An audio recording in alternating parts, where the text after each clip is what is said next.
Story 1. Am I the a-hole here for not giving my relatives free legal services as a lawyer because they've always treated me as the black sheep? Hi Reddit.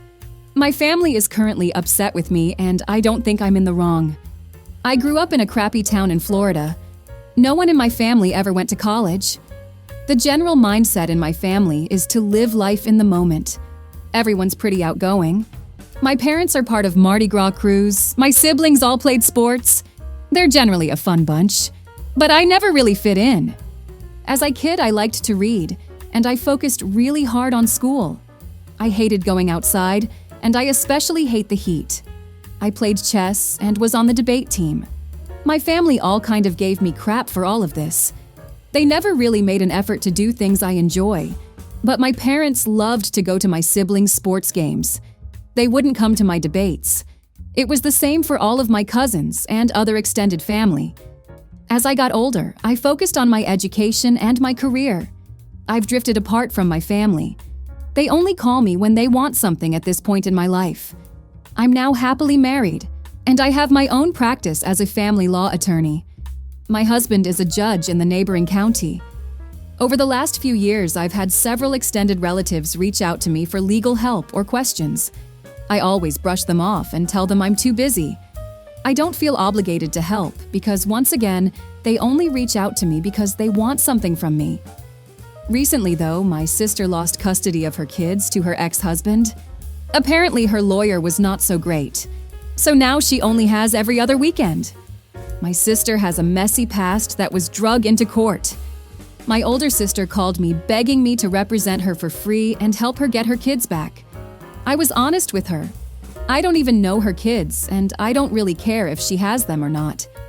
I pointed out that she hasn't called me in years, and yet now she's asking for me to do her a massive favor for free. I told her no. My mother called me to shame me for not helping my sister, and for not helping any of my other relatives when they've asked. I asked her when was the last time any of them called me even just to see how I'm doing. I pointed out that my cousin is a landscaper. He could have offered to do yard work for me in exchange for legal services, but instead, he just called me up asking for free help. My sister could have offered something, or at least asked to pay me back later, but instead, she expects free work, which isn't even free, seeing as I have an office to pay for, paralegals to pay, bills to pay. I kind of went off on her, and she ended up just hanging up the phone on me. Am I the a-hole here? Now for the comments. Your family only calls you when they need a lawyer, but they expect you to be their free legal superhero? Sounds like they're trying to draft you into the Family Law League without any membership dues. Not the a-hole. They want to take advantage of you. Good on you for putting a stop to this. Not the a-hole. As an attorney, I don't represent family members as a rule. There are many solid ethical reasons not to represent family members, and it makes life easier generally. The only thing I would do differently is to not have given a reason other than, I don't represent family members. You probably needed to say something after years of being excluded, and I can understand that, so no, not the a-hole. And, seriously, consider making it a personal policy not to represent family members because it's completely okay to close that door. I'm not familiar with that element of the law, but I can refer you to somebody. Not the a-hole. Many lawyers have a policy of not ever giving legal advice to relatives whether they are paid or not. It is too easy for the family member client to dislike the result and be a time draw way in excess of what a non-relative would require. And the legal issues may not be among those you would accept a paying client for. It's just like doctors not treating relatives. Have a standard referral suggestion to requests like a legal aid clinic or a bar association referral service. Not the a-hole, full stop. It sounds like your family wants to have their cake and eat it too, except in this case, the cake is your hard-earned legal expertise. You've worked your way out of a tough situation and built a career. And it's not fair for them to only see you as a free service hotline. If they couldn't show up for your debate meets or reciprocate support over the years, why should they get the VIP pass to your professional skills? Maybe next time they reach out, Ask if they're calling for a family reunion or just another family discount. It's about mutual respect, and you're just keeping the balance. Hang in there and keep slaying in your legal eagle world. Not the a-hole. They're feeling the consequences of being crappy family members.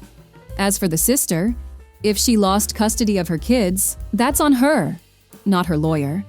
While he may have been crappy, any first-year law student would be able to win a custody case for even a decent woman. As courts and judges always heavily favor the mother and female parent. But as a lawyer, you already know that. Your sister is paying the consequences of being a crappy parent and paying for her past mistakes, which safe to assume we're pretty huge if she lost custody of her kids over them. Best of luck! While I agree with the not the a-hole verdict, you're incorrect that courts favor the mother. 80% of child custody is settled out of court. For those that go to court, the father is more often than not given 50-50 custody, despite most often not being the child's primary parent. Of course, there will be outliers. I know a father who couldn't get custody despite the stepfather molesting the child and him still living at the home. Despite those outliers, most oftentimes when a father asks the court for 50-50, he gets it. Story 2. Am I the a-hole here for refusing to let my disabled partner in a baking class use her condition to unfairly use me and gain favors from the chef? I, 19 male, recently signed up for a baking class somewhere last month, and the first order of business for the head chef was to group all of us into twos. No one knew the other, so it wasn't easy for people to choose partners. So the chef did a ticket raffle with everyone's name, and I ended up with Tanya, 23 female, as my partner. Tanya has a disability as she is unable to walk due to some complications, and she is on a wheelchair. I didn't have no issue looking forward to working with her, and she seemed cool at first. The first few days we just theoretical. Nothing much going on. Hence I couldn't get to see more of what Tanya was as a course partner. So now we begin on one of our first practical classes. Each class is about 5 hours. So you know we are together for quite a bit of time. We are given instructions as a whole class, and the set out as a group to respective stations, where work begins, such as mixing ingredients and stuff. Tanya always insisted to divide the work so as to finish faster. She usually took the critical preparations of whatever we were preparing, and she mostly messed it up, meaning our final product was way below the needed standards. She would use her disability in a subtle manner to excuse her messing up the products, saying how it could be tiring to mix stuff in the position she is in, and I should just try to bear with it. So now we are always producing very crap bakes because she refuses to let me have a hand getting the ingredients together, saying she doesn't want to seem like she can't keep up with the class and has something to prove. Out of everyone now, I'm the only one who isn't actually gaining any skills comparing to how expensive the course is, because all I'm essentially doing is cleaning up after her disastrous work and wiping surfaces. The funny thing is, our station is just next to where the chef is, and he sees all these shenanigans while doing absolutely nothing. All he does is tell her how she is doing so great for her situation, but she doesn't understand. And this made her delusional on the quality of her work and made her insist on taking up more tasks. I got fed up because I wasn't learning anything, and significant time was passing by and I wasn't there to waste money. I spoke to the chef about the situation, asking about a separation, and he said it would be wrong to do that just because of her disability, and it wasn't right to do so. Well, I still insisted. Despite him ignoring the main issue, he gave in to my request, and now I participate in the class as an individual. Tanya made it seem like I left her alone since she is disabled, and my fellow classmates now look at me like some devil with other coming up to me telling me my morals aren't right. Only a few agreed with my decision.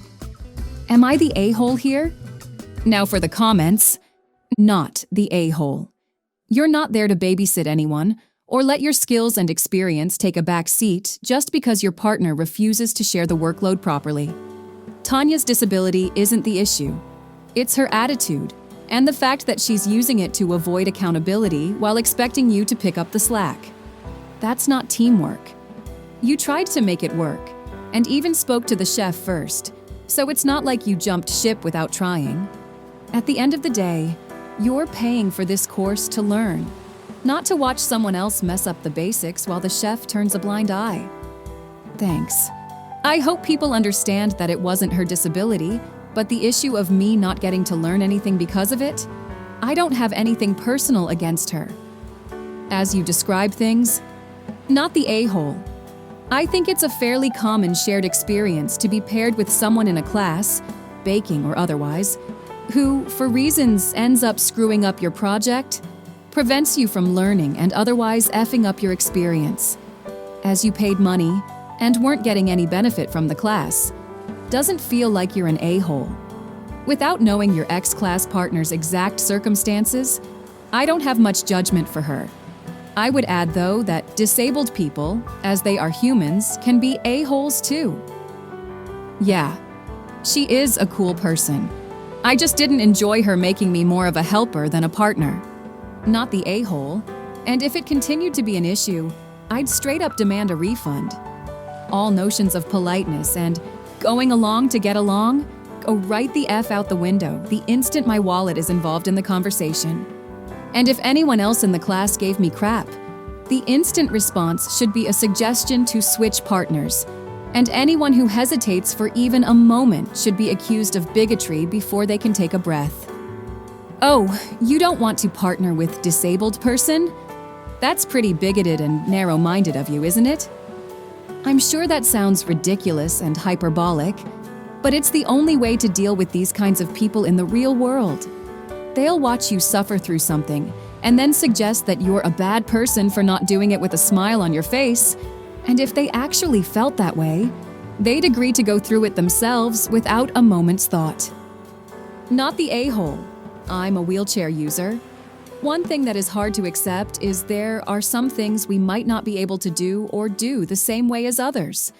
Maybe a solution is rotating partners each class, or your instructor acting as an assistant when she needs help with a task. You are not the a-hole. This is a very complicated situation. I know it is too late to do this, but I wonder if you might have asked the instructor to allow you to repeat the class at no cost. You could have explained that you did not want to discourage Tanya, but that you were not getting the learning experience you had paid for. Yes, you would still have lost the time you put into the class, but you are probably learning a little something, and you could feel good about being kind to someone who was at a disadvantage. Also, while you might have solved this by being more aggressive in insisting that you did a fuller share of the work, I think it would be unfair to pretend that is not fraught when someone has a highly visible disability. Really, the paid instructor should have made sure that everyone was getting good hands-on experience and should have taken particular care in Tanya's case. Story 3. Am I the a-hole for telling my mom my dead dad can't dance with me at my wedding when she told me she thought I'd ask my dad? My dad died when I, 29, female, was 10. My mom's been remarried since I was 14. Her husband is Mike. Mike's fine, but he's not my dad. He wanted to be when he married my mom, and she wanted that too, but I didn't. And because of that, there's an underlying tension surrounding my relationship with Mike. They both felt like I should have allowed him to take on the role of a dad to me, and they've always expressed disappointment that I was never open to that. Even though I get along just fine with Mike, it wasn't enough. He has no kids, so they felt like it was only right that a fatherless girl would try to let a childless man in, so we could both have that relationship. I bring all this up because I know how my mom feels. 2 weeks ago, Mike asked who I was walking down the aisle with. I said I'd be walking myself. Then he asked who I'd choose for the father-daughter dance. I said I was considering whether I'd ask Mom or not. It was after this Mom told me she thought I'd ask my dad to dance with me, because that's tradition. And I knew she was talking about Mike. I knew she didn't mean my actual dad. But my reply was, my dead dad can't dance with me at my wedding, and I don't know how she thought that would work. My reply was not well received, and my mom told me to stop being a brat. And I knew what she meant. I told her I was giving the most honest reply because Dad died when I was 10, and there's no possible way for me to dance with him. She told me she understood what I was doing, and it made me a brat. I told her she shouldn't worry, I'll ask her, because this helped me make my mind up. She told me I owed Mike an apology, and then her once I finished apologizing to him. Am I the a-hole? Now for the comments. The idea of having a father-like relationship with your stepfather should be up to you and him alone. Your mother needs to stop trying to force the issue. Unfortunately, weddings have a way of bringing these issues to the forefront of people's minds. People need to be happy with the relationships they've built, not the ones they've made up in their heads. Now Mom won't be getting a dance either because she can't be rational. Not the a-hole. It's been 15+ years, they should learn to take a hint. I've seen some women get a little locket photo holder to attach to their bouquet so that parent can walk down the aisle with them in spirit, if you were wanting some way to honor your dad without being over the top about it. I put a locket with my dad's picture on my bouquet. I hope OP does this. You're a grown woman, not an 8th grader. Your mom needs to back off. Not the a-hole. Yeah, the idea of a father-daughter dance is deeply personal, and her feelings about her dad are valid. She has been clear about her boundaries with Mike, and her mom's insistence is disrespectful to her emotions. She don't owe anyone an apology for being honest. No faster way for widowed parents to torch their relationship with their child than by insisting they call their new partner by their dead parent's title. I truly don't get how this happens so often. At this point, it's like an observable phenomenon among widowed parents. And it's always the absolute worst thing you can do for your relationship and your new partner's relationship with the bereaved child. There's truly no better way to ensure your kids literally never want to call your partner dad than by trying to force them to do so. I don't know where these parents get their logic from. Not the a-hole.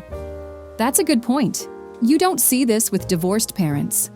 Almost every member of my very large family has gotten a divorce, bar 2, and none of them have gone on to insist that children refer to their partners as mom or dad. I feel like people assume that just because they chose them as a partner, the children have to accept them as a parent. It doesn't work like that. You can be cordial and friendly, even consider them family in a sense, but that doesn't mean they have to be a parent. I'm pretty close to my stepfather. In fact, I spend more time with him than my own father, but I'll never call him dad, and he's fine with that. Thank you for listening. If you like the video, consider like and subscribe. If you want more stories like these, turn on your notification to receive the latest stories.